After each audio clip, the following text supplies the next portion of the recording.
మహాలక్ష్మి పరివారం ఈరోజు మనం చేసుకోబోయే వంట ఏంటంటే బచ్చలాకు పప్పటి. బచ్చలాకుకి ఈ బచ్చలాకు ఇలా ఒలుచుకోవాలన్నమాట.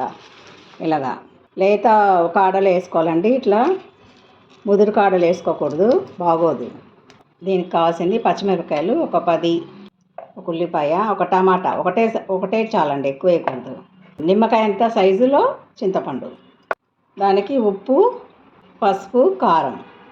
తాలింపుకండి ఆయిల్, దానికి కావాల్సిన దినుసులు పచ్చిశనగపప్పు, ఎండుమిర్చి, మినపప్పు, ఆవాలు, జీలకర్ర, కరివేపాకు, వెల్లుల్లి.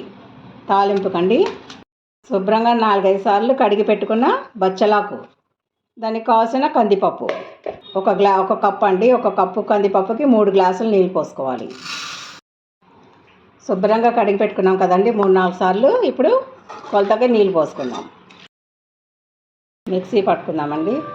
పచ్చిమిరపకాయలు కొంచెం కారం ఎక్కువే ఉండాలండి పచ్చిమిరపకాయలకి.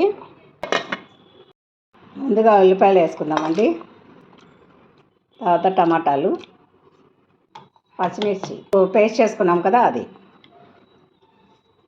పప్పుకు కొంచెం కారం ఉండాలండి, అప్పుడే బాగుంటుంది. పచ్చిమిరపకాయలు కొంచెం ఎక్కువే వేసుకోండి, 10-12 దాకా వేసుకోవచ్చు. ఇప్పుడు పసుపు, కారం. ఇప్పుడు ఆకుకూర వేసుకున్నామండి. మనం నిమ్మకాయ సైజు అంతా చింతపండు తీసుకున్నాం కదండి, నిమ్మకాయ సైజులో ఇలా పెట్టుకోవాలి గిన్నెలో పక్కన.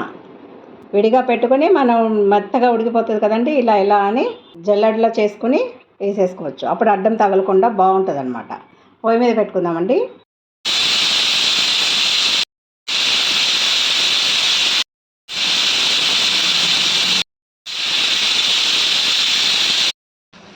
తాలింపు వేసుకుందామండి పప్పుకి.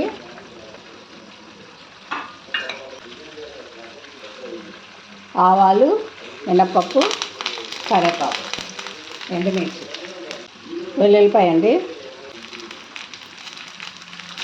తాలింపు మంచిగా వేసుకోవాలండి పప్పుకి, అప్పుడే బాగా టేస్ట్గా ఉంటుంది.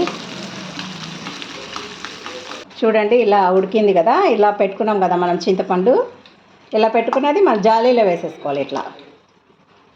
ఇలా అంటే చాలండి, బాగా దిగిపోతుంది లోపలికి. ఉడకబెట్టి పేస్ట్ అయినా వేసుకోవచ్చండి. పేస్ట్ లేనప్పుడు మనం ఈ విధంగా చేసేసుకుంటే బాగుంటుంది. కల్లుప్పు వేసుకోవాలండి, బాగుంటుంది.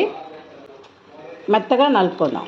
చూడండి ఎంత బాగుందో, చాలా టేస్టీగా ఉంటుందండి, చాలా మంచిది కూడా. బచ్చలాకు అన్నది ఐరన్ పుష్కలంగా ఉంటుంది అన్నమాట.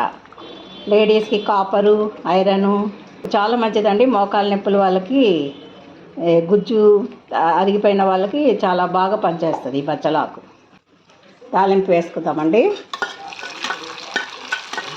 ఇంతేనండి, బచ్చలాకు పప్పు రెడీ అయిపోయింది. మీరు కూడా చేసుకొని ఆనందించండి. ఓకేనండి, బాయ్. మళ్ళీ కలుద్దామండి.